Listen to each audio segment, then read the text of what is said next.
미국 금리 빅스텝의 여진으로 코스피가 2달 만에 장중 최저 수준까지 떨어졌습니다. 달러 대비 원화 환율도 장중 연고점을 경신하며 불안한 흐름을 이어갔습니다. 카카오와 네이버 등 국내 플랫폼 기업들이 글로벌 캐릭터 시장의 다크호스로 떠올랐습니다. 카카오의 중국 라이센스 계약은 지난해보다 30% 이상 급증한 것으로 나타났습니다. 국내 굴삭기 업체들이 생산한 장비가 세계 시장에서 날개 돋친 듯 팔려나가고 있습니다. 두산바켓은 이미 1년치 주문이 꽉 차 있고 완성도가 떨어지는 반제품 재고도 소진이 임박했습니다. SK쉴더스 상장 철회 소식에 SK스퀘어 주가가 신저가로 추락했습니다. SK그룹의 IPO 성공 신화가 막을 내리는 게 아니냐는 불안감이 고조되는 가운데 또 다른 계열사 원스토어의 이재환 대표 등 상장 철회 계획이 없다며 완주 의사를 밝혔습니다.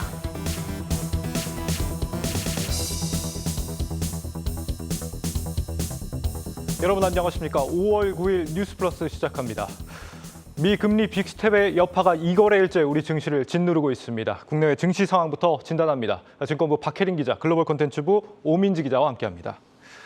박 기자, 우리 증시가 오늘 또 크게 밀렸습니다. 2,610이면 얼마 만에 가장 낮은 겁니까? 네, 17개월 만에 최저 수준입니다. 예. 5거래일 연속으로 하락한 결과인데요. 러시아와 우크라이나 간 지정학적 리스크가 심화되고 있고 또 미 연준의 긴축 경계감과 일본 증시의 급락, 또 중국의 코로나19 봉쇄 강화까지 악재가 켜켜이 쌓였기 때문입니다. 안전자산 선호 심리가 강해진 데다가 미국의 4월 고용지표가 양호하게 나오자 달러가 계속해서 강세폭을 키우면서 원달러 환율은 오늘 연고점을 경신하기도 했습니다. 예. 코로나19 이후 가장 높은 높은치를 기록한 건데요. 이렇게 환율이 급등하다 보니까 외국인들의 환차손을 우려해서 우리 주식을 팔고 있고 또 이게 주가 하락으로 이어지다 보니까 악순환이 계속되고 있는 겁니다. 예. 국내 주요 경제연구소는 상반기 환율 상단을 1,300원까지 열어두고 있습니다. 2,600선이 이대로 무너지는 건 아닌지 불안한 상황인데 어떨 걸로 좀 전망이 되고 있어요? 예, 증권가에선 미국 연준의 긴축 불확실성이 어느 정도 해소가 됐고 코스피의 경우 그간 해외 주요국 대비 낙폭이 굉장히 컸기 때문에 하방 지지력은 견고하다 이렇게 보고 있습니다. 예. 또 국내 기업의 실적 역시 1분기의 경우 양호하게 나타나고 있고 2분기 이후에 영업이익 전망치도 상향 조정되고 있기 때문에 지금 선에서 사실 추가적인 낙폭은 크지 않을 것으로 예상하고 있습니다. 그렇지만 워낙 우리 증시가 글로벌 상황이 민감하게 좌우되다 보니까 예상치를 빗나갈 가능성 또한 높습니다. NH투자증권은 이번 주 코스피 예상 밴드를 2,630선에서 2,750선 제시했는데 월요일인 오늘 벌써 이 예상치 아래로 떨어졌습니다. 네. 이것만 봐도 지금과 같은 장은 누구도 장담하기 어렵다는 것을 보여주는 겁니다. 2,550선까지 전망한 증권사도 있던데 이 증권사 전망치가 좀 더는 변화가 없었으면 하는 바람입니다. 미국 자본시장 상황이 좀 불안해지고 있다는 게 우리 증시가 오늘 밀린 원인이 아닌가 싶기도 합니다. 지난 금요일 조정은 사실 이 고용지표 부진 때문이었다고요? 예, 이 미국의 비농업 부문의 고용 지표가 시장의 예상을 상회한 게 좀 영향을 미쳤습니다. 이 4월에 비농업 부문 고용은 42만 8천 명 증가를 해서 시장의 예상치였던 40만 명 증가보다 이 상회를 한 겁니다. 고용 지표가 좋았는데 증시가 빠지는 건 무슨 원리입니까? 이 메커니즘을 좀 잘 보셔야 하는데요. 이 고용이 좋다는 건 경기가 개선되고 있다라는 신호긴 한데 문제는 이 임금입니다. 이 4월에 시간당 평균 임금이 1년 전보다 5% 넘게 올랐습니다. 임금이 오르면 그만큼 제품이나 이 서비스의 가격도 자연스럽게 오르게 됩니다. 이 물가가 더 오른다. 이거는 연준의 매파적인 기조를 더 키우는 지표이기 때문에 시장이 영향을 받은 것으로 풀이가 됩니다. 이번 수요일에 소비자 물가 지수도 발표가 되잖아요. 이게 또 장에 영향을 주겠습니다. 물론입니다. 이 물가가 정점을 지났느냐 이 부분이 지금은 최대 관심사입니다. 이 월가에서는 3월 정도에 정점을 지나지 않을까 이런 예상을 했잖아요. 이런 관측에도 불구하고 상대적으로 변동성이 높은 에너지와 식품을 제외한 물가, 근원 물가가 어떨지가 주요한 겁니다. 이 근원 물가가 정점을 지났을 가능성이 있다. 이 파월이 이렇게 시사를 하는 발언을 지난주에 했습니다. 이 발언이 과연 신뢰할 만한지 판단하는 지표가 될 것으로 보입니다. 네, 이 근원 물가가 꺾였다는 말은 경기가 이제 과열 국면을 좀 벗어내고 있다 이런 의미가 될 수도 있고 또 연준이 금리 정책이 어느 정도 효과를 발휘하고 있다는 의미가 될 수도 있겠습니다. 하지만 월가에서는 근원 물가가 4월에도 꺾이지 않았을 것이라는 전망들이 좀 더 우세한 그런 상황으로 보이고 그게 아무래도 좀 시장이 지금 조정을 받고 있는 네. 이유기도 한 것 같습니다. 박 기자, 오늘 우리 증시에서 특히 낙폭이 좀 두드러지는 종목을 보면 좀 특징이 잡히는 게 있다면서요? 네, 대형주 위주로 오늘 낙폭이 컸던 종목들을 한번 정리해봤는데요. 이들의 공통점은 바로 다음 달 코스피 200 정기 변경에서 편입이 예상된다는 점입니다. 코스피 200에 편입되면 지수를 추종하는 패시브 자금이 유입이 되지만 동시에 공매도의 대상이 되기도 해서 투심이 네. 이렇게 훼손되는 결과를 나타내기도 합니다. 네, 저기 FNF는 이제 패션 의류 기업인데 네. 특히 크게 빠졌다고요? 네, 코스피 200 편입 이슈도 있었고 코로나로 중국 봉쇄가 이제 강화됐다는 소식에 투심이 더욱더 훼손된 겁니다. 예. 최근 FNF를 향한 증권가의 눈높이가 낮아지기도 하는데요. 2분기는 계절적으로 비수기인데다가 중국의 봉쇄 장기화로 현재 매출 증가율이 둔화할 것으로 예상되는 탓입니다. 현재 상하이와 베이징 등에서 영업이 중단된 점포의 비중은 약 20% 정도인데 실제로 매출에 타격을 입히는 정보는 이보다 훨씬 더 클 것으로 예상이 됩니다. 예. 다만 봉쇄 해제 시에는 매우 빠르게 실적 회복이 예상되기 때문에 시장 상황에 민첩하게 대응하시면 좋을 종목이기도 합니다. 그렇군요. 지수 편입 소식이 오히려 부정적으로 영향을 미친다는 게 좀 안타까운 것 같습니다. 그래도 이 패시브 자금이 유입되는 효과가 분명히 있을 것 같긴 한데 이런 종목들 우리가 피해야 되는 겁니까? 시기가 굉장히 중요합니다. 예. 전문가들은 편입 종목의 투자 시점으로는 한 달 전이 딱 적당하다 이렇게 평가하고 있습니다. 6월 10일부터 적용되니까 딱 지금입니다. 이보다 먼저 투자를 할 경우 개별 종목 이슈에 주가가 흔들릴 수 있고 공식 발표 후에는 오히려 이익 실현 매물에 주가가 영향을 받는 경우가 있기 때문에 딱 한 달 전이 적당하다고 보는 건데요. 예. 또 공매도 세력을 피하기 위해선 정기 변경일 이전에 환매수가 일부 진행되기 때문에 이달 말부터 이 대차장고 증가 여부를 점검해야 합니다. 이 정보는 한국거래소 정보데이터 시스템 공매도 통계에서 확인하실 수 있습니다. 참 공매도에 대한 고민이 많습니다. 내일 또 새 정부가 출범을 하잖아요. 공매도는 어떻게 하겠답니까? 예, 새 정부는 개인이 공매도 과정에서 주식을 빌릴 때 이 적용하는 담보의 비율이 140%인데 이걸 합리적으로 인하하는 방안을 추진하겠다고 합니다. 참고로 외인과 기관은 105%이기 때문에 개인 투자자들은 미흡한 개선안이라며 불만을 터뜨리고 있습니다. 예. 다만 코로나19 이후 부분 재개됐던 이 공매도 제도가 이제 전면 재개되는 것 아니냐는 우려의 목소리도 나오는데 아직까진 이를 검토하고 있지는 않은 것으로 파악되고 있습니다. 그렇군요. 좀 획기적인 대안이 나와주지 않으면 개인 투자자들 또 다 떠나갈지도 모르겠습니다. 빨리 좀 대안을 찾아야겠습니다. 다음으로 이런 조정장에서 투자자들이 빠르게 지금 몰려들고 있는 그런 것들 오 기자가 좀 취재를 해봤다고요? 네, 맞습니다. 글로벌 시장 전반적으로 증시가 혼란스러운 상황인데요. 투자자들이 어디에 집중을 하고 있는가 좀 조사를 해봤습니다. 먼저는 경기 방어주 ETF에 돈이 좀 몰리고 있습니다. 지금 현재 미국이 올 들어서 공포지수라고 불리는 VIX 지수, 이 지수가 90% 가까이 폭등할 정도로 지금 변동성의 수준을 보이고 있는데요. 이렇다 보니 비교적인 안정적인 투자처를 찾는 투자자들이 많아지고 있는 겁니다. 올 들어 4월까지 미국의 방어주 ETF 순유입 금액은 503억 달러를 넘어섰습니다. 지난해 한 해 동안 유입된 금액을 이미 넘어선 건데요. 예. 이 모닝스타의 라이언 잭슨 패시브 펀드 연구원이 투자자들이 조금이라도 안전한 것을 추구하고 있다. 이 혼란스러운 시장 상황에서 조금이라도 내 돈을 지키려고 하는 선택을 하고 있다. 이렇게 분석을 했습니다.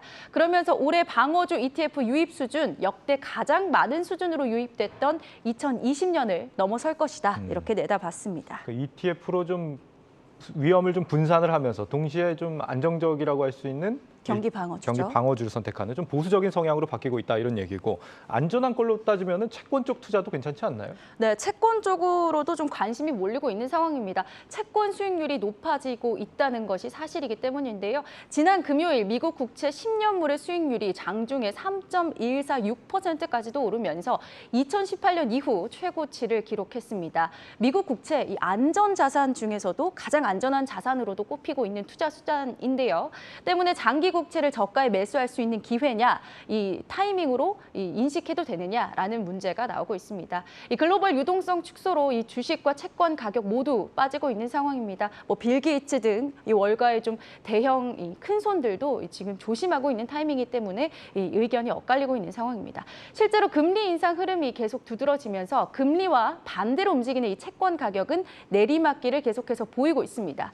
이 글로벌 신흥국 채권 지수도 하락세를 이어가고 있는데요. 이렇다 보니 최근 1년간의 채권 인버스 ETF가 좀 돈이 몰리는 경향을 보였습니다. 그렇군요. 채권 시장도 지금 변동성이 좀 커진 상황이기 때문에 투자 타이밍은 좀 더 고민을 해볼 필요가 있겠고 또 투자자들이 몰리는 자산으로 어떤 게 있습니까? 또 원자재 시장은 빼놓을 수 없잖아요. 원자재요? 이 원자재 시장으로 눈을 돌리는 투자자들도 적지 않습니다. 그중에서도 미국의 천연가스 가격이 강세를 보일 것이다 이런 전망이 나오고 있는데요. 이 러시아와 우크라이나 상황으로 국제 유가가 받는 영향이 이미 정점을 통과했다라고 보는 관점이 많습니다. 다만 그 영향으로 LNG 수출을 확대할 수 있다라는 상승 모멘텀, 미국 천연가스에는 여전히 유효하다라는 건데요. 미국의 천연가스 선물 가격 장중 9% 이상 상승을 하면서 2008년 이후 가장 높은 가격을 보이기도 했습니다. 이 러시아산 에너지 의존도를 낮추고 경제 제재를 이어가려는 다른 국가들로부터 이 미국 천연가스에 대한 수요가 늘어나고 있기 때문입니다. 따라서 NH투자증권의 이 황병진 연구원은요, 천연가스 관련한 파생형 ETF나 천연가스 생산 기업에 투자하는 이 주식형 ETF에 투자하는 것도 대안이 될 수 있다 이렇게 조언을 했습니다. 그렇군요. 아마 뭐 러시아 전쟁 국면이 다 해소가 된다고 하더라도 이런 흐름은 계속 이어질 수도 있겠다 이런 생각이 듭니다. 알겠습니다. 마지막으로 이번 주 국내외 주목할 증시 일정들 한번 짚어볼까요? 네, 가장 큰 이벤트는 내일 예정된 이 윤석열 당선인의 대통령 취임식일 테고요. 잠시 후 송민아 기자가 자세히 다룰 텐데 이번 주 목요일부터 이틀간 원스토어가 일반 투자자 청약, 공모 청약을 진행합니다. 또 예. 금요일에는 4월 수출입 물가 등이 발표가 되고요.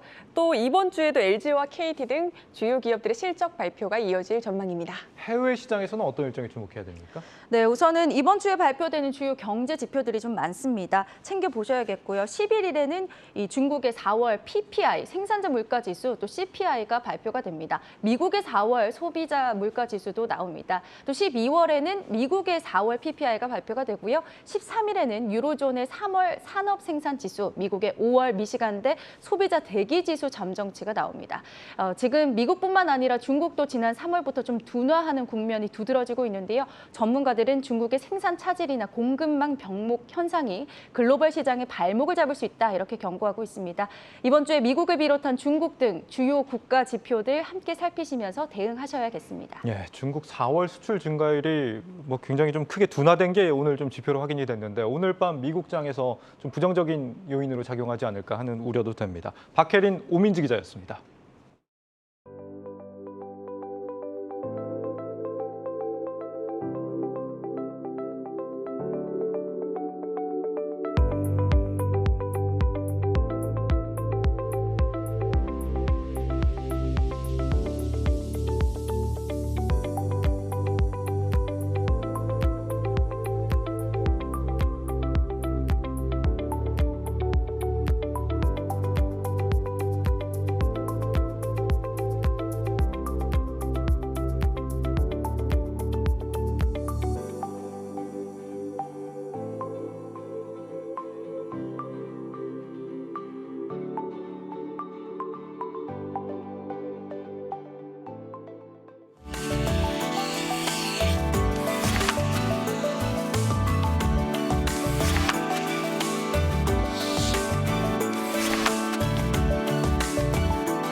네, 1,000원, 2,000원 하던 빵 한 개가 12,000원으로 치솟는 마법 같은 일. 그 비결이 이 캐릭터 스티커 때문이라는 점 아마 모르시는 분 없을 겁니다. 이런 현상을 두고 왜 뭐 일본 캐릭터에 열광하느냐, 국내엔 왜 포켓몬 같은 IP가 없느냐 하는 자주 섞인 목소리도 나오고 있는데 그런데 어쩌면 기우인지도 모르겠습니다. 우리 기업들의 캐릭터 산업이 이미 세계에서 급성장하고 있는 것으로 나타났습니다. IT 바이오부 임동진 기자와 알아보겠습니다. 임 기자, 이 포켓몬 얘기를 우리가 좀 시작을 해봤는데 네네. 지금 캐릭터 하나 잘 만들어서 기대할 수 있는 매출 효과가 상당한 것 같아요. 네, 먼저 한번 이 세계적인 글로벌 탑 캐릭터들을 한번 보시겠습니다. 예, 이 오른쪽부터 포켓몬, 미키마우스, 또 푸, 헬로키티, 스타워즈인데요. 네. 이 캐릭터들 중에서 가장 많은 돈을 벌고 있는 캐릭터는 누구라고 생각하십니까? 글쎄요, 우열을 가리기가 쉽지 않은 구도인데 네. 글쎄 뭐 업력이 아무래도 제일 긴 곰돌이 푸가 아닐까 싶습니다. 나이가 제일 많네요. 예. 네, 이제 미키마우스도 1928년, 네, 푸도 보니까 1924년이었는데 예. 네, 정답은 아쉽게도 포켓몬이었습니다. 네, 포켓몬이 이 96년에 태어났으니까 26년 동안 1,050억 달러를 벌어들였는데요. 예. 우리 돈으로 따지면 133조 원입니다. 133조 원이면 26년으로 나누면 연평균 5조 1,000억 원 정도의 수익을 낸 건데요. 뭐 알기 쉽게 좀 설명을 드리면은 이건 소나타를 17만 대, 연 17만 대 판 것과 같은 규모입니다. 예. 2위는 뭐 보시다시피 헬로키티가 2위로 845억 달러를 기록했고요. 3위는 미키마우스가 푸가 803억 원으로 같은 수준이었습니다. 참고로 이 캐릭터 라이선싱 시장은 연평균 5% 증가해서 2025년 3,590억 달러, 457조 규모로 커질 것으로 전망되고 있는 만큼 앞으로 관련 시장의 미래는 여전히 장밋빛인 상황입니다. 그렇군요. 뭐 지금 굉장히 좀 캐릭터들이 좀 많은데 이 중에서도 이 캐릭터들을 어쨌거나 키우는 효과가 굉장히 많다, 네. 효과적이다 이런 걸 알 수 있는 캐릭터 하나 키우는 게 어떻게 보면 뭐 유망 스포츠 스타 하나 키우는 것보다도 압도적인 매출을 효과를 네. 내는 것 같습니다. 그런데 이 국내에서도 앞서 지금 소개해드린 캐릭터들만큼이나 지금 인기몰이를 하고 있는 그런 캐릭터들이 있다고 하거든요. 현재 저희 AR 스튜디오에 대기하고 있다라고 하는데 허정민 앵커 그리고 정호진 기자 나와주시죠. 네, 오늘은 특별한 손님들을 모시고 국내 캐릭터 산업에 대해서 이야기를 나눠보겠습니다. 정 기자, 오늘 손님들 벌써 이렇게 나와 계신데 소개 좀 해주시죠. 네, 맞습니다. 여기 보이시는 이 두 캐릭터는 넥슨의 게임 캐릭터 다오와 배지라고 합니다. 네. 이 파란색이 다오고 저기 열심히 춤추고 있는 캐릭터가 배지입니다. 아마 뭐 크레이지 아케이드나 카트라이더 이런 네. 게임을 하셨던 분들은 익숙하실 텐데 배지 친구는 벌써 이렇게 신이 났네요. 네, 맞습니다. 앵커도 게임 좀 많이 해보셨나 봐요. 네, 저도 뭐 요즘엔 잘 못하지만 학교 다닐 때 열심히 했습니다. 정 기자는요? 저도 뭐 게임 한때는 굉장히 많이 했었는데 요새는 시간이 없어서 못하고요. 근데 한 번 할 때는 또 밤새 가면서 열심히 하는데요. 네. 또 이런 게이머들의 열정이 캐릭터에 대한 애정으로 연결되고 있습니다. 맞습니다. 우리가 게임을 할 때 이제 몇 시간씩 하다 보니까 이런 캐릭터들에 대해서 애정도 생기고 유대감도 생기고 이러더라고요. 그렇습니다. 또 여기에다가 게임에서는 주로 하는 캐릭터들을 이 주캐라고 부르거든요. 네. 네, 그렇다 보니까 직접 조종하기 때문에 더 좋아한다는 의미의 최애캐, 이것보다 또 한 발짝 더 나아간 개념이라고 해석할 수도 있겠습니다. 그렇군요. 이렇게 캐릭터에 대한 애착이 높은 사람들이 늘어나는 만큼 게임 회사들은 뭐 만화책을 출시한다든지 아니면 장난감을 만든다든지 이렇게 사업을 좀 확장하던데요.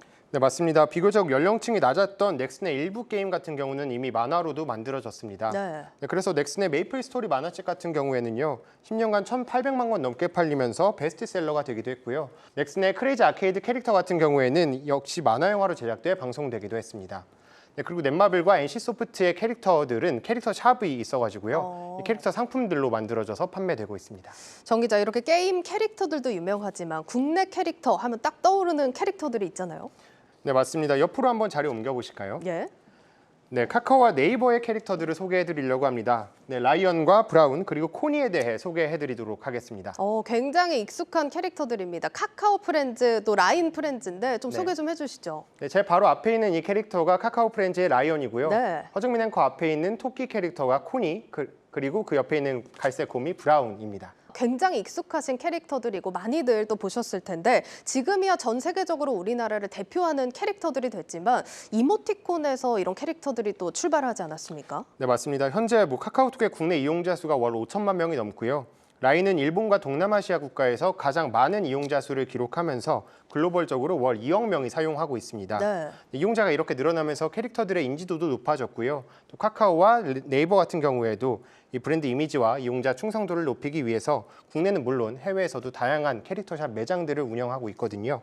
네, 현장에는 신동호 기자가 다녀왔습니다. 네, 저는 지금 강남의 카카오 프렌즈샵에 나와 있습니다. 이 평일 오후인데도 불구하고 적지 않은 사람들이 이 상품을 사러 샵에 들렸는데요. 이 카카오의 이 캐릭터는 처음 출시 이후부터 현재까지 많은 사람들이 좋아하는 대표 캐릭터 중에 하나죠. 이 어린 아이부터 어른들까지 카카오의 캐릭터를 좋아합니다. 이 카카오 프렌즈로 대표되는 카카오의 캐릭터 사업은 이 카카오톡 출시 2년 후에나 본격적으로 시작됐지만 이용자들로부터 큰 사랑을 받으면서 이 카카오를 대표하는 하나의 사업으로 우뚝 섰습니다. 좀 하나같이 어딘지 모자라고 결핍이 있는 다소 우스운 캐릭터라는 점이 더욱 사람들에게 친근감을 주고 있습니다. 실제로 소비자들은 카카오 캐릭터에 대해 어떤 생각을 있는지 직접 만나봤습니다. 귀여워서 한번 구경하러 와요. 어때요? 좀 이뻐요. 라이언 캐릭터 좋아해가지고 자주 와서 어른들도 좀 많이 사용하는 것 같아요. 여기가 그 포토존으로 리모델링 돼가지고 사진 찍기 좋은데. 네, 그렇다면 매장 매니저 직접 모시고 좀 더 자세한 이야기 나눠보도록 하겠습니다. 안녕하세요. 네, 안녕하세요. 예, 오늘 와보니까 이 강남 프렌즈 샵 굉장히 규모가 큰데 좀 실제로 어떤가요? 전국에 있는 카카오 프렌즈 매장 중에서 이제 강남 플래그십이나 홍대 플래그십 같은 경우에 매출 규모나 뭐 면적 그리고 입객 수도 가장 많은 매장이라고 할 수 있겠고요. 코로나 이전에 비해 뭐 입객이 조금 많이 줄기는 했지만 현재 위드 코로나 영향으로 입객이 많이 증가하는 추세고 매출 역시 동반 성장하고 있는 분위기입니다. 좀 라이프 스타일 브랜드여서 뭐 이렇게 토이도 그렇지만 최근에는 테크가 많이 강세고요. 네, 뭐 이제 충전 거치대라든지 아니면은 이렇게 뭐 주변에서 이렇게 볼 수 있는 그런 램프나 아니면 사무용품 같은 거 이런 거 많이 인기가 있습니다. 카카오를 넘어서 최근 다양한 기업에서 캐릭터 사업에 집중하고 있습니다. 수익성뿐만 아니라 회사에 대한 긍정적인 이미지 또 친근함을 느끼게 하기 위해서인데요. 그 분야는 이제 플랫폼을 넘어서 게임이나 유통 쪽까지 확장되고 있습니다. 지금까지 강남 카카오 프렌즈샵에서 한국경제TV 신동우입니다.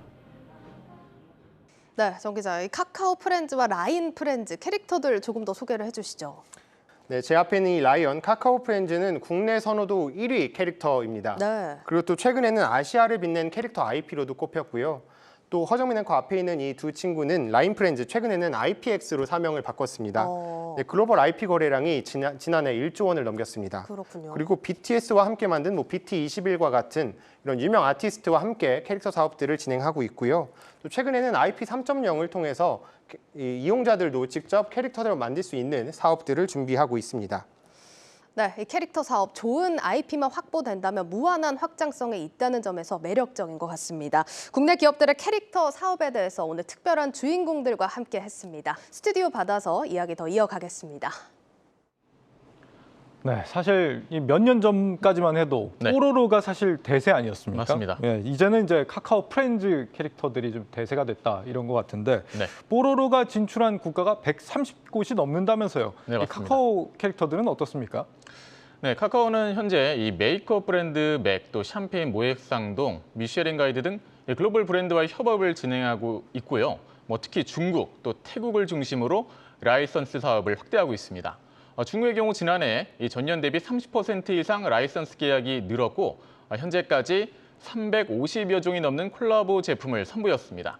네이버의 라인 프렌즈 캐릭터는 오프라인 매장이 15개국에 진출해 있고요. 샤오미, 뱅앤올룹슨, 아웃도어 브랜드 스노우피크 등과 이 콜라보 제품을 내놓은 바 있습니다. 캐릭터 IP로 협업한 상품의 매출 총 합이 2016년 300억에서 지난해 1조 원으로 크게 늘었습니다. 네, 이 캐릭터 산업이라고 하면 뭐 게임이나 만화나 뭐 네. 굿즈 이런 걸 흔히들 생각하는데 네. 앞으로의 이 캐릭터 산업은 좀 차원이 완전히 다르다면서요? 네, 맞습니다. 아무래도 이 코로나19로 인한 거리두기 문화 확산됨에 따라서 좀 변화가 있었는데요. 전 세계 캐릭터 산업에도 영향을 미쳤습니다. 기존의 오프라인 공연, 또 전시, 매장들로 얻었던 수익들이 급감한 건데요. 한 예로 미국의 캐릭터 라이선싱 시장은 2017년에서 2019년 사이에는 매년 3% 이상 성장했지만 2020년에는 오히려 역성장했습니다. 이후 캐릭터 산업도 비대면 환경 속에서 즐길 수 있는 그 방향으로 발전해가고 있는데요. 네이버는 BTS 멤버들을 기반으로 만든 캐릭터를 출시하고 또 콘텐츠를 제작하기도 했고요. 카카오도 이치와 협업해 내놓은 캐릭터로 큰 호응을 얻었습니다. 또한 신기술과의 융합도 이뤄지고 있는데요. 지난해 네이버는 관계사 라인을 통해 일본에서 라인 프렌즈 캐릭터 NFT를 발행해서 60만 명의 일본 이용자들에게 지급했고, 카카오 게임즈는 카카오 프렌즈 IP를 활용한 게임의 NFT를 발행해 완판시키기도 했습니다. 네이버와 카카오가 이 메타버스 등 신사업으로 영역을 확장해가는 과정에서 기존 고객들을 연결해가는 키로서 캐릭터들을 활용하고 있는 셈입니다. 네, 그렇군요. 캐릭터 산업이 이제 뭐 네. 다양한 산업들이 있을 텐데 그 중에서도 이 캐릭터 산업만이 갖고 있는 어떤 차별화된 강점이랄까요? 좀 있다면 어떤 걸 꼽아볼 수 있을까요? 네, 예를 하나 들어보겠습니다. 이 펭수가 2019년에 이제 데뷔를 했는데요. 네. 사실 기존에는 그 EBS 하면 지루한 교육 방송이다. 뭐 이런 이미지가 강했는데 예. 이 펭수의 이 황당하면서도 좀 재미있는 이미지가 이 반영이 되면서 어떤 EBS 이 기업의 이미지 향상에 도움이 됐다는 평가가 많습니다. 예. 뭐 이렇게 또 MZ 세대들은 또 이런 캐릭터, 이런 귀여운 캐릭터에 대해 좀 열광하는 이 팬덤이 있기 때문에 그런 것에서도 기업 이미지 높이는 데 도움이 되고요. 또 이 기존 사람과는 달리 캐릭터는 또 늙지 않지 않습니까? 뭐 예. 아까 말한 그 미키마우스도 지금 90살이 넘었는데 뭐 여전히 글로벌 스타로서 자리매김하고 있는 상황입니다. 뭐 그런 걸 보면은 뭐 스캔들이나 뭐 돌발 행동도 없기 때문에 그런 면에서 기업들이 안정적인 또 장기적인 매출원으로 가져갈 수 있는 그런 장점이 있다고 보겠습니다. 그렇군요. 무슨 멘탈 관리 같은 건 안 해줘도 네, 되니까 네. 말이죠. 네. 지금 우리 기업들이 세계 진출을 노려보고 있다. 뭐 네. 다양한 것들을 알아봤는데 실제로 좀 앞으로 전도 유망하다, 성공할 것이다 이런 장밋빛 전망만 있는 것도 아닐 수도 있겠습니다. 전망이 실제로 좀 어떻습니까? 네, 맞습니다. 사실 그 네이버나 카카오의 캐릭터는 그 카카오톡이나 그 라인 같은 메신저 기반으로 성장을 했습니다. 그래서 네. 우리나라 같은 경우는 뭐 수천만 명이 사용하다 보니까 우리나라에서 당연히 뭐 1등 캐릭터로 자리매김했고요. 뭐 라인 같은 경우도 일본에서 많이 쓰고 있긴 하지만 이 전 세계적으로 지금 인기를 끌고 있지는 않기 때문에 뭐 그런 점에서 아직 그 메신저를 기반으로 한 그런 확대는 한계가 분명히 있다. 네, 이런 지적들이 나옵니다. 그래서 뭐 스토리텔링이라든지 뭐 그런 다양한 산업에서 활용할 수 있는 방안을 좀 강구해야 한다. 뭐 이런 주문이 나오고 있고요. 뭐 그런 의미로 이제 뭐 카카오나 네이버는 아까 말씀드렸지만 뭐 있지나 뭐 BTS 등 글로벌 스타들과 협업하면서 그런 한계를 뛰어넘기 위해 지금 애쓰고 있는 모습입니다. 알겠습니다. 오늘 분석 제목과 해시태그 한번 정리해 볼까요? 네, 제목은 잘 키운 캐릭터 하나 열 제품 안 부럽다. 네, 이렇게 하겠고요. 예, 해시태그는 기다려 포켓몬 라이언 브라운으로 하겠습니다. 알겠습니다. IT 바이오부 임동진 기자였습니다.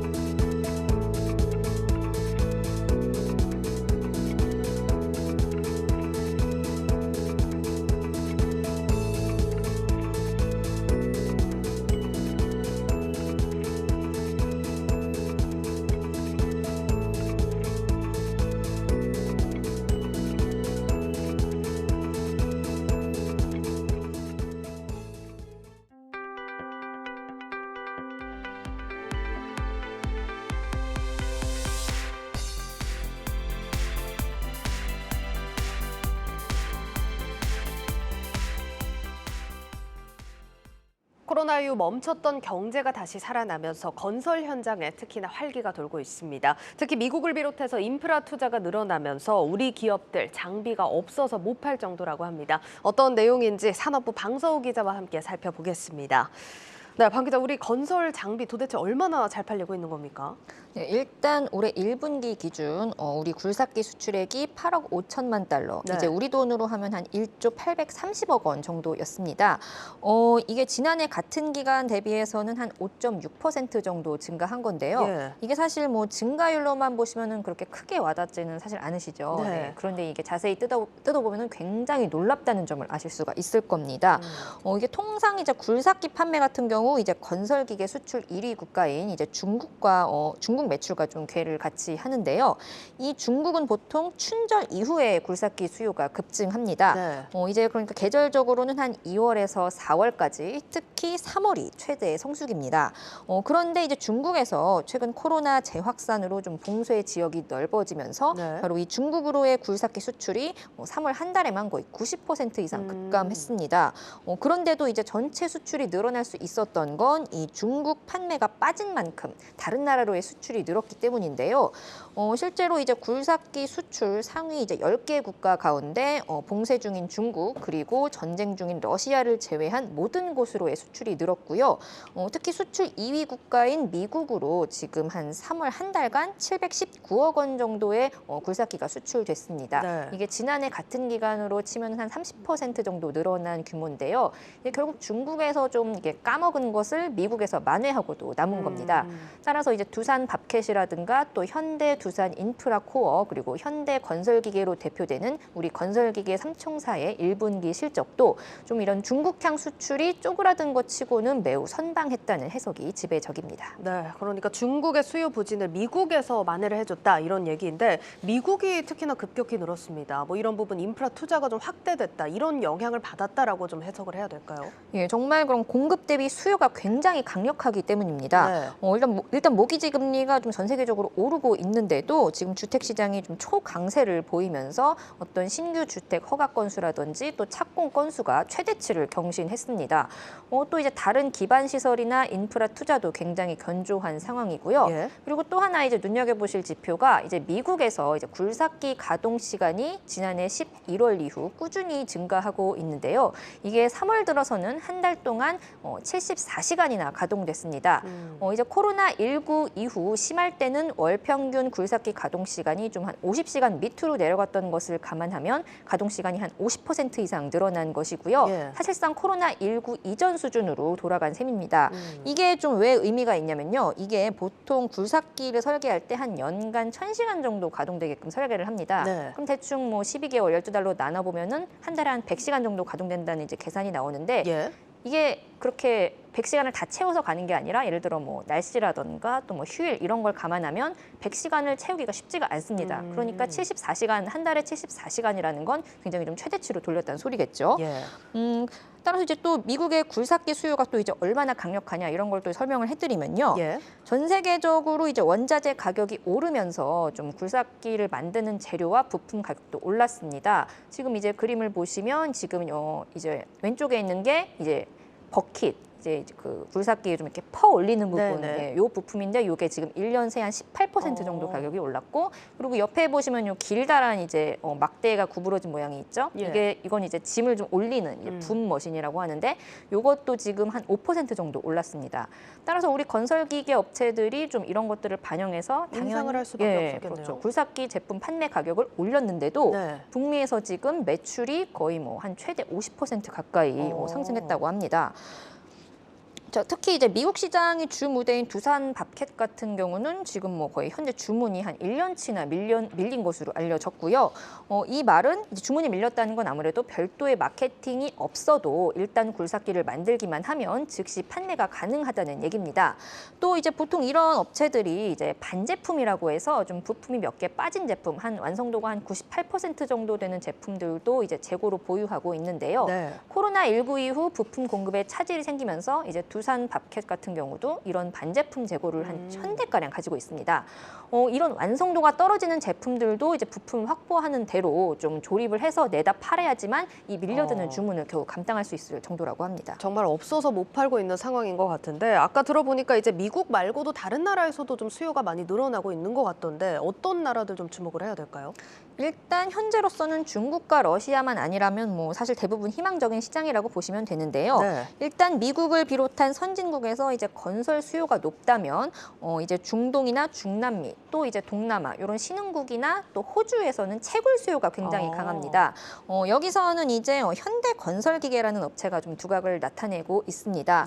올해 1분기 신흥국에서만 전년 대비 61% 증가한 매출을 달성했고요. 특히 좀 호주와 인도차이나 반도, 베트남이나 뭐 태국 이런 곳인데 여기서만 이제 한 500여 대의 장비를 좀 잇따라 수주를 했고요.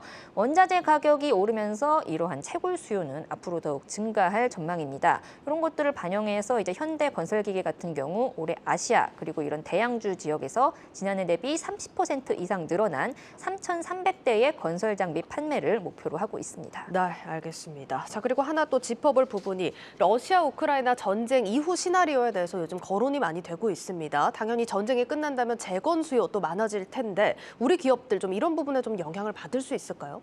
일단 세계은행에 따르면 이제 러시아 또 우크라이나 간의 전쟁으로 우크라이나 내의 교량만 한 300개, 이제 도로는 8,000km 정도가 파괴됐다고 합니다. 이렇게 우크라이나가 입은 피해 규모만 무려 74조 2천억 원에 이를 것으로 추산이 되는데요. 이마저도 지금 이제 고정자산 피해만을 계산한 것이기 때문에 전쟁이 지속될수록 이제 피해액도 늘어날 가능성이 당연히 높습니다.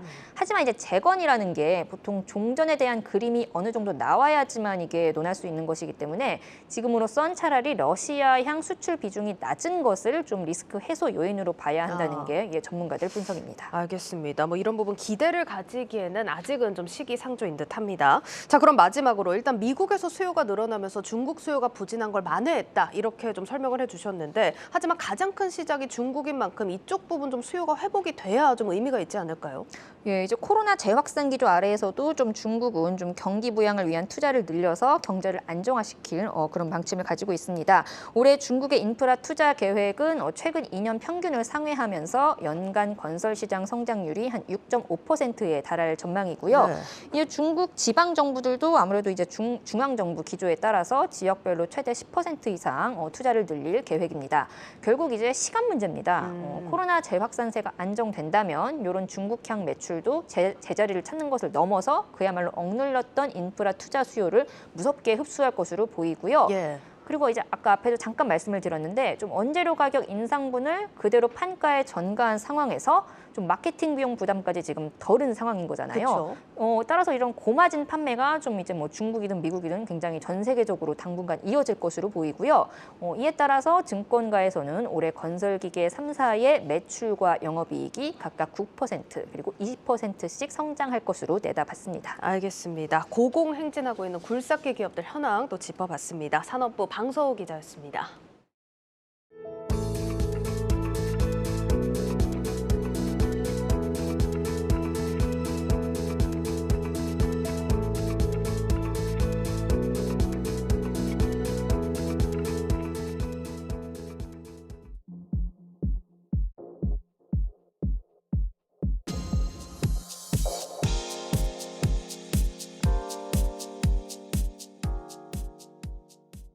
SK그룹의 계열사 원스토어가 상장을 그대로 강행하겠다는 의지를 밝혔습니다.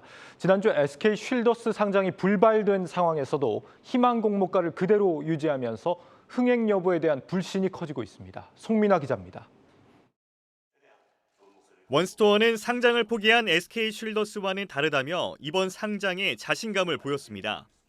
지금은 7조 원 규모의 국내 안드로이드 앱마켓 사업자에 불과하지만 오는 2025년 300조 원 규모의 글로벌 앱마켓 사업자로 거듭나겠다는 포부를 밝혔습니다.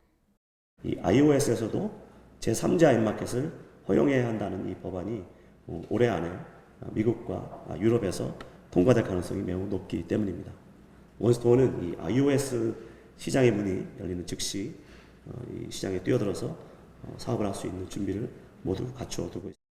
원스토어의 주당 공모 희망가는 34,300원에서 최고 41,700원으로 공모가 상단을 기준으로 시가총액은 1조 1,111억 원에 이릅니다. 기업 가치에 비해 비싸다는 시장의 평가는 여전합니다. 원스토어는 처음 공모가를 정하면서 비교군으로 정한 구글과 애플 때문에 고평가 논란이 일자 넥슨과 카카오로 대상을 바꿨지만 공모가는 그대로 유지했습니다.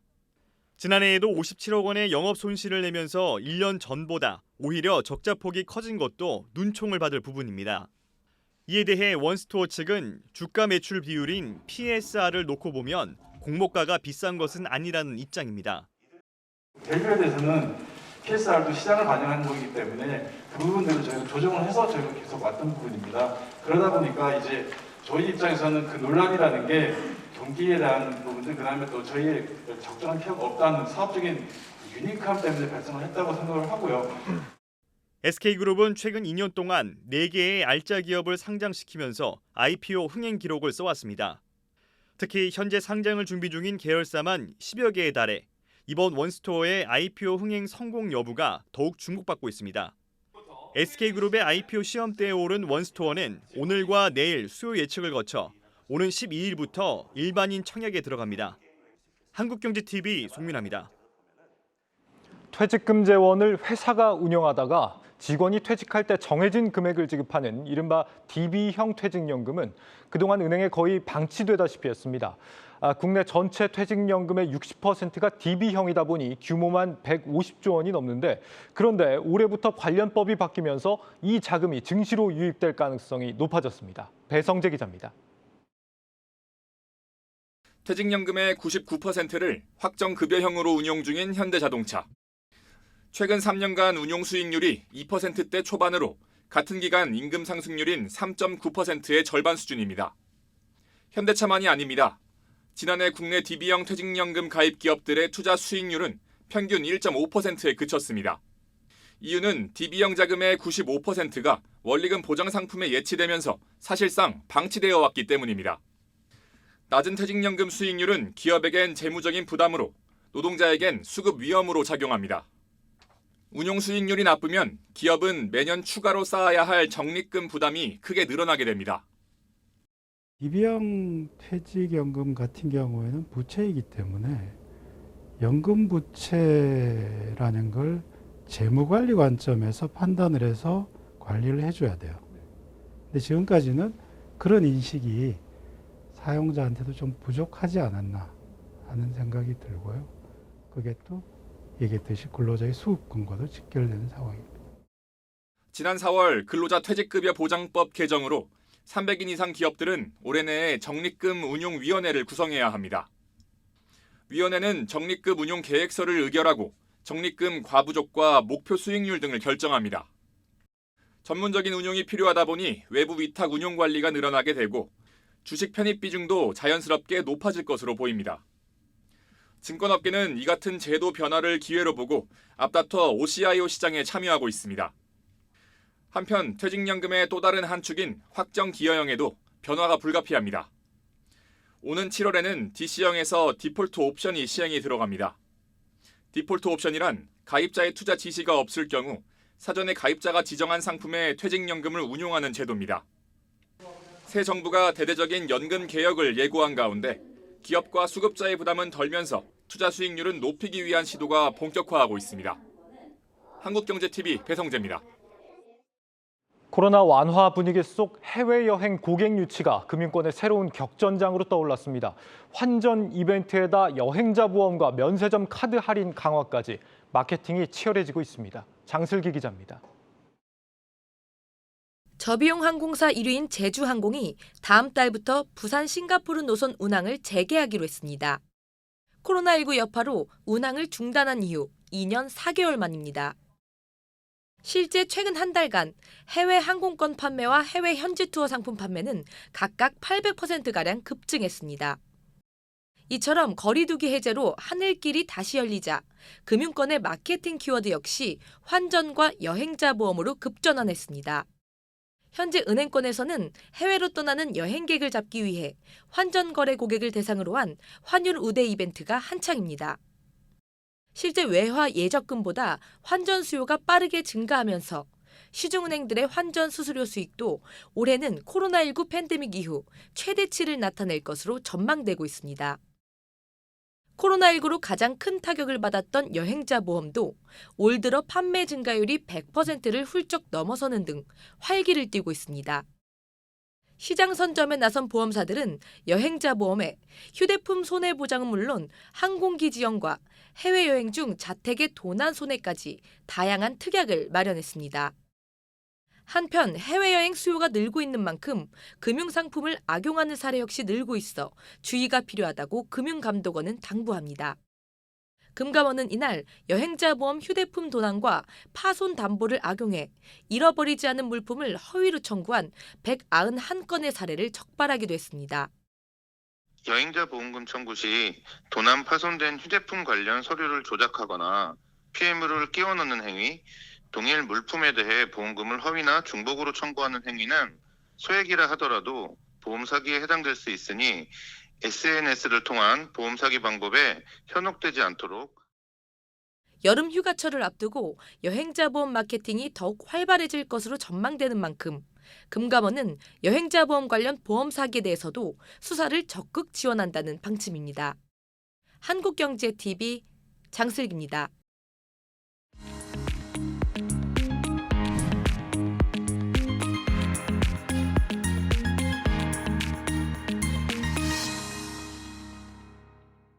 네, 식자재 유통회사 아워홈의 경영권 분쟁 재점화되고 있습니다. 이른바 3차 난매난으로 불리고 있는데 이 경영권 분쟁으로 사업에 차질이 생기고 또 임직원과 협력 업체까지 여파가 미칠 수 있다는 점을 고려하면 단순히 집안 싸움으로 볼 일은 아닌 것 같습니다. 오늘 기업엔 이슈 시간에서 자세한 내용 들어보도록 하겠습니다. 유통산업부 신선미 기자 나와 있습니다. 신 기자, 벌써 6년째입니다. 이 남매의 난, 왜 이렇게까지 해결이 안 되고 있는 겁니까? 바로 아워홈의 지분 구조 때문인데요. 네. 부작 아워홈 회장은 슬하에 일남 3녀를 뒀습니다. 네. 이들 4남매가 98% 이상의 아워홈 지분을 갖고 있습니다. 장남인 구 전 부회장이 가장 많은 지분을 갖고 있고요. 장녀 미연 씨와 차녀 명진 씨, 그리고 막내 구지은 부회장까지 세 자매가 비슷하게 보유하고 있습니다. 6년째인 아홉 남매의 난은 장남인 구본성 전 부회장과 막내 구지은 부회장 두 편으로 나뉘어 경영권 다툼을 벌여왔는데요. 예. 차녀와 막내 두 자매는 대체로 뜻을 함께하지만 둘의 지분을 합쳐도 40.27%로 장남인 오빠와 엇비슷한 정도입니다. 때문에 장녀 미연 씨가 오빠와 막내 중 어느 편을 듣느냐에 따라 경영권 향배가 바뀌는 구조인데요. 예. 즉 캐스팅 보트를 쥔 셈이죠. 1차 남매의 난에선 장녀가 오빠 편을 들었고 2차 전에서는 막내 편을 들어준 바 있습니다. 장녀가 가장 중요한 역할을 해줄 네. 것 같은데 일단 1차에서 장남 편을 들어줬다가 2차 때 막내 편을 들다가 이번 3차 때 다시 네. 오빠의 편을 들었더라고요. 네. 어떤 부분에서 돌아섰다고 봐야 될까요? 올해 주주총회에서 결정한 그 주주 무배당 확정이 결정적이었다, 이런 관측이 나오는데요. 네. 그 3월 정기 주주총회에서 오빠가 1,000억 배당을 요구를 했습니다. 네. 한데 막내 구준 부회장이 무배당으로 결정을 내렸는데요. 이는 2000년 아홉 창사 이래 처음 있는 일입니다. 배당보다 투자를 통해서 경쟁력을 강화하는 것이 더 중요하다는 판단에 따른 것이라고 밝힌 바 있는데요. 때문에 아홉 주식의 98%를 나눠 갖고 있는 이 4남매 모두 보유 지분에 대한 배당을 받지 못하게 됐습니다. 이에 불만을 품은 장녀 미연 씨가 장남인 오빠와 손을 잡게 된 것이란 해석이 나옵니다. 지금 제가 놀란 게 네. 배당이 1,000억 원이라는 점입니다. 네. 일단 아홉 수익이 얼마나 되길래 배당이 1,000억 원이나 요구를 할 수 있는 겁니까? 그렇죠. 굉장히 많죠. 그러면 이제 실적을 좀 살펴봐야 되는데요. 네. 지난해 아워홈이 매출을 보면 1조 7,400억 원, 그리고 영업이익이 257억 원, 순이익이 47억 원입니다. 네. 배당 1,000억, 이는 순이익의 21배죠. 배당 성향으로는 2,127%를 요구한 셈입니다. 네, 장남은 자신이 경영했던 기간 또 배당을 꾸준히 늘려오는 정책을 펼쳐왔는데요. 2010년에서 15년까지는 10% 안팎에 머물던 배당 성향이 장남 첫 해인 2016년 11.5%로 높아졌고요. 그 다음 연도 계속 보면 14%, 34%, 96%까지 계속해서 증가했습니다. 네. 2019년 아워홈의 법인세 비용 차감 전 순이익은 5억 7,500만 원으로 적자를 겨우 면한 상태였는데, 심지어 2020년에는 창사 이래 첫 영업 적자를 기록하고도 770억 이상의 배당을 배당을 하게 됐습니다.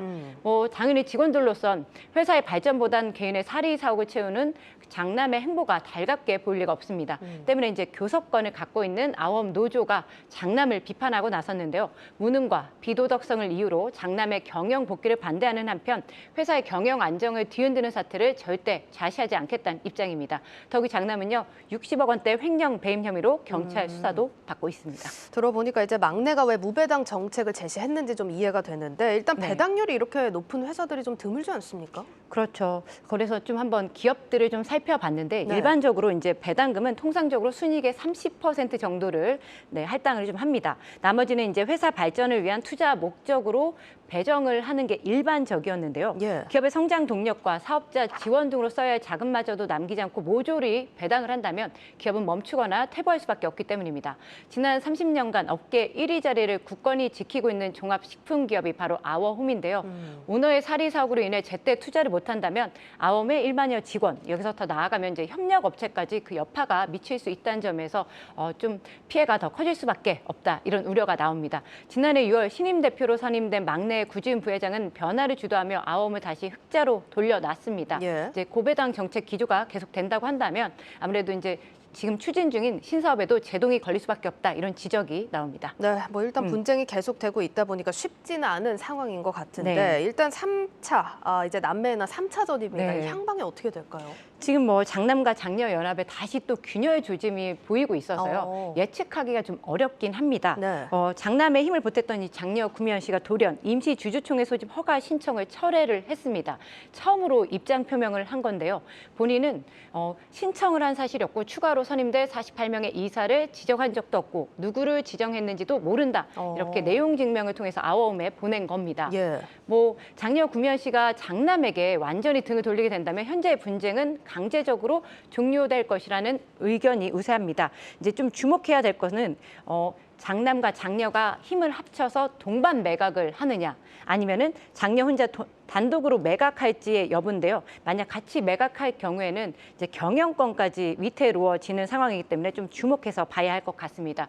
우선 이제 임시주주총회 같은 경우에는 장녀가 철회 입장을 밝혔지만 규정을 보면 3%의 지분을 갖고 있는 주주가 신청하면 언제든지 할 수 있다는 규정이 있어서 네. 장남이 어떤 결정을 내릴지가 이제 중요한 상황인데요. 장남의 지분 매각 주관사죠. 라데팡스 파트너스 측에서 장남의 의사를 아워움에 전달할 것으로 보입니다. 지금 현재 안건은 장남의 우호 세력인 신규 이사 48명의 선임입니다. 네, 지금 장녀가 누구 손을 들어줄지 일단 임시주총은 강행될지 여부 지켜보셔야겠습니다. 유통산업부 신선미 기자였습니다.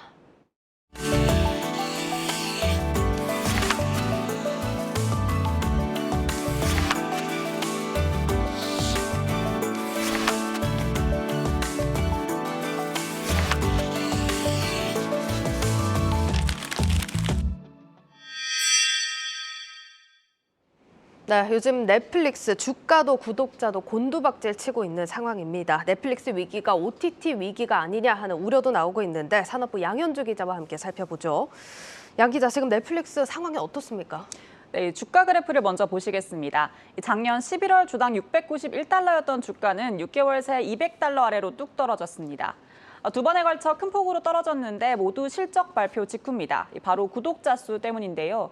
첫 번째 하락은 지난 1월 넷플릭스 경영진이 1분기 신규 구독자 수를 발표한 직후에 일어났습니다. 당시 넷플릭스가 자체 예산한 신규 구독자 수는 약 250만 명으로 시장의 예측치 절반에도 미치지 못했기 때문입니다. 지난해 같은 기간에 비해서 구독자 수가 40% 가까이 떨어진 수준입니다. 그런데 현실은 더 충격적입니다. 4월 중순에 1분기 구독자 수가 발표가 됐는데 오히려 구독자 수가 20만 명이 줄어든 결과가 나온 겁니다. 넷플릭스 주주들은 지난해 3분기 구독자 수 하락에 전조 증상이 나타나기 시작했음에도 불구하고 경영진이 이 같은 사실을 숨겼다고 집단 소송을 제기하기도 했습니다. 네, 지금 글로벌 OTT 최대 포식자죠. 넷플릭스가 이런 상황이라면 국내 토종 OTT의 경우는 상황이 더 심각하지 않을까 이런 생각이 듭니다. 좀 어떨까요? 네, 맞습니다. 이 넷플릭스의 실적 방어를 위한 방안으로 계정 공유 금지, 또 광고 요금제라는 카드를 꺼내들었는데요. 이 방안이 오히려 논란을 더 크게 키웁니다. 계정 공유 금지는 기존의 하나의 계정으로 가족과 친구가 나눠보던 것을 금지하는 것을 말하고, 이 광고 요금제는 영상 중간에 광고를 붙이는 대신 저렴한 요금제를 내놓는 방식을 의미합니다. 보통 성장하는 시장에서는 이용자 수를 늘리고 이 파이를 키우기 위한 전략을 취하는데, 넷플릭스의 전략은 더 이상 파이를 키우기 힘들 때 이익을 극대화하기 위한 방안으로 사용이 되죠. 자연히 넷플릭스의 성장이 이제 멈춘 게 아니냐는 우려가 나오는 겁니다. 예, 그렇습니다. 지금 넷플릭스 상황을 좀 살펴봤는데 일단 국내 토종 OTT 같은 경우도 상황이 심각합니다. 일단 출혈 경쟁으로 OTT 매출은 좀 성장하지만 적자 폭은 더 늘어나고 있다. 이런 분석들이 나오고 있는데 일단 경쟁력을 좀 갖춰야겠죠. 어떤 방안들을 내놓고 있습니까? 네, 일단 OTT 시장 점유율을 보시면 이 넷플릭스의 점유율이 47%로 1위를 기록하고 있고, 이 웨이브와 티빙 등 국내 OTT 회사들이 그 뒤를 잇고 있습니다. 잘 나가는 국내 OTT 3개의 점유율을 합쳐도 넷플릭스 점유율에 미치지 못하는데요. 그런데 OTT 사업 특성상 콘텐츠 투자를 멈추면 경쟁에서 도태되기 때문에 엄청난 출혈 경쟁을 벌일 수밖에 없습니다. 작년 OTT 시장이 유례없는 화랑이었는데도 불구하고 국내 3대 OTT 회사들은 적자를 냈고 영업 적자 규모는 전년과 비교해서도 작게는 2배, 크게는 10배 이상 확대된 모습을 볼 수 있습니다. 이 같은 출혈 경쟁으로 국내 OTT 매출은 성장하지만 적자 폭은 그보다 더 크게 늘어나는 모양새입니다. 그럼에도 불구하고 이 점유율 수준은 큰 변동이 없는 상황이죠. 더욱이 국내 기업들이 넷플릭스와 투자 규모 면에서도 경쟁력이 있냐는 지적도 나옵니다. 이 국내 OTT들이 몇 년에 걸쳐 투자하는 금액보다 훨씬 큰 금액을 이 넷플릭스는 한 해에 모두 쏟아붓는 상황이기 때문입니다. 예, 그렇다면 국내 OTT 기업들 마지막으로 어떻게 경쟁력을 좀 갖춘다는 계획입니까? 네, 일단 파이가 한정적인 국내를 벗어나서 이 글로벌 진출을 서두른다는 계획입니다. 하나의 콘텐츠를 내놨을 때 100만 명이 보는 것보다 1억 명이 보는 게 훨씬 이득이겠죠. 또한 콘텐츠라는 게 어찌됐던 현지화 전략이 중요합니다. 이 디즈니 플러스가 국내 시장에 진입하면 단숨에 2위 사업자로 올라설 줄 알았지만 그러지 못했던 것도 현지화 전략이 제대로 수립되지 않아서란 지적이 나옵니다. 이에 국내 OTT들은 해외 진출 시 가까운 아시아권에 먼저 진출할 가능성이 높습니다. 특히 티빙의 경우 명확하게 대만, 일본부터 연내 진출한다고 밝혔는데요. 여기에 해당 지역 국민 메신저인 라인과의 제휴를 통해 이 라인 이용자를 중심으로 가입자를 빠르게 확보한다는 계획입니다. 네, 여기까지 듣겠습니다. 지금까지 산업부 양현주 기자였습니다. 오늘 뉴스플러스 저희가 준비한 소식도 여기까지입니다. 시청해주신 여러분 고맙습니다.